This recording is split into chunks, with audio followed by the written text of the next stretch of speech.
Hi hi friends, ஒரு குட்டி கதை கேட்கலாமா? வாங்க போகலாம். ஒரு குட்டி கிராமத்தில் கதிரேசன் கலான்னு 2 பேர் வாழ்ந்து வந்தாங்க. இவங்க ரொம்பவே ஏழை. ஒரு வேளை சாப்பாடுக்கும் ரொம்பவே கஷ்டப்படுவாங்க. இவங்களுக்கு 4 பசங்க இருந்தாங்க. அதில் சின்ன பையன் மட்டும் வளரவே மாட்டான். அவன் பேர் சிண்டு. என்னடா பார்க்குறீங்க? சாப்பாடு இன்னும் லேட் ஆகும், போய் விளையாடுங்க. ரொம்பவே கஷ்டமாக இருக்குதுங்க.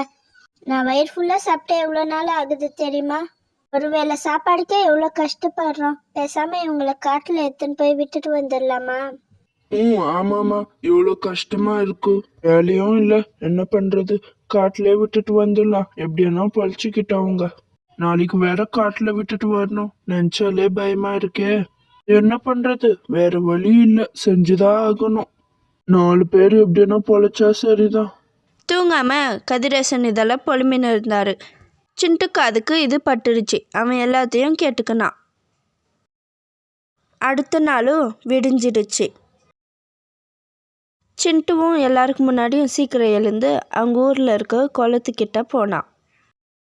அந்த குளத்துக்கிட்ட நிறைய கூழாங்கல் இருக்கும். அந்த கூழாங்கல்லாம் எடுத்து அவன் ஜோபுக்குள்ளே போட்டுக்கினான். ஜோபு ஃபுல்லாக கூழாங்கல்லாம் இருந்துச்சு. திரும்பியும் வீட்டுக்கு போயிட்டான். வீட்டுக்கு போனதும் அவங்க அப்பா காட்டுக்கு கூட்டின்னு போனாங்க அவங்களெல்லாம்.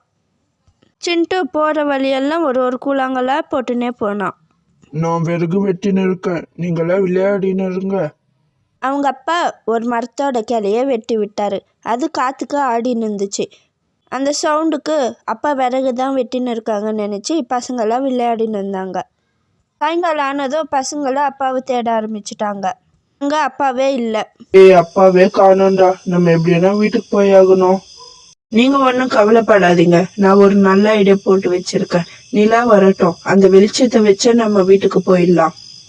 நீ என்ன சொன்னாலும் நாங்க கேட்குறோம். எப்படின்னா வீட்டுக்கு போயிடலாம்டா. நிலா வந்ததும் அந்த கூழாங்கல் இருந்த பாதையிலே சிண்டு அவங்க அண்ணனெல்லாம் வீட்டுக்கு கூட்டின்னு வந்துட்டான்.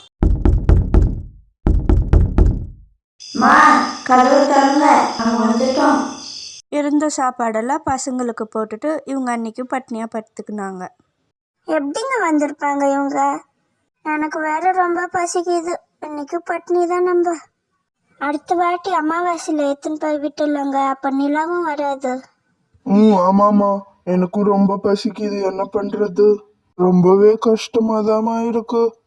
சரி, நீ சொல்ற மாதிரி அடுத்த வாட்டி அமாவாசையில எடுத்துன்னு போய் விட்டுட்டு வந்துடலாம். கொஞ்ச நாள் ஆனதும் திரும்பியும் எடுத்துன்னு போய் விட்டு வரத்துக்கு போனாங்க. சிண்டுக்கு புரிஞ்சு போச்சு, இன்றைக்கும் அதே தான் நடக்க போகுதுன்னு. கூழாங்கல் எடுக்கவும் அவனுக்கு டைம் இல்லை. அவங்க அம்மா சாப்பிட்றதுக்கு வடை தந்தாங்க. அதை வழி ஃபுல்லாக போட்டுன்னே போனான்.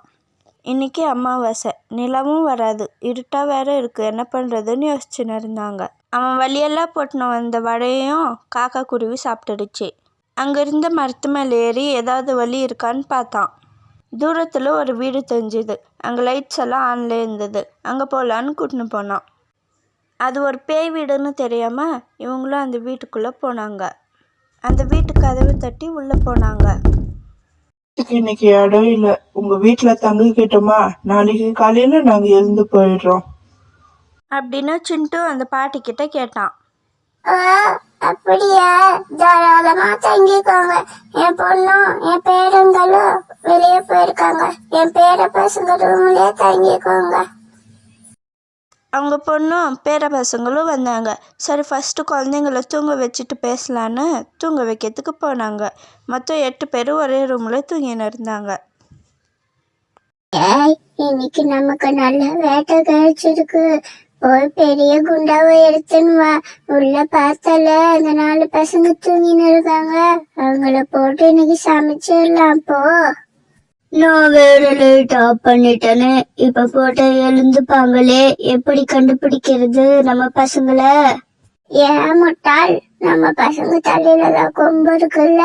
யார் தலையில கொம்பு இல்லையா அவங்கள தூக்கின்னு வந்து போடு.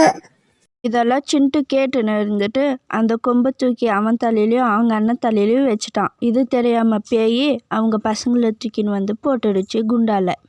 இங்கே இருந்தால் பேய் நம்மளை கொன்னுடுன்னு சிண்டு அவங்க அண்ணனெல்லாம் கூப்பிட்டுன்னு மெதுவாக வெளியே போயிட்டாங்க. அங்கே ஒரு குகை இருந்தது, அதுக்குள்ளே ஒளிஞ்சிக்கினாங்க. அம்மா, நம்ம பசங்களை காணுமா? ஒருவேளை நம்ம பசங்களை தான் நம்ம சாப்பிட்டோமோ? அந்த பசங்க ஓடி போயிட்டு இருக்காங்கம்மா. நான் நல்லா தேடி பார்த்துட்டேன். இப்ப என்னவா பண்றது? அடி பாவி, நம்ம பசங்களதான் தூக்கி போட்டுட்டியா? நம்ம குழந்தைங்கள நாமே கொன்னுட்டோமே.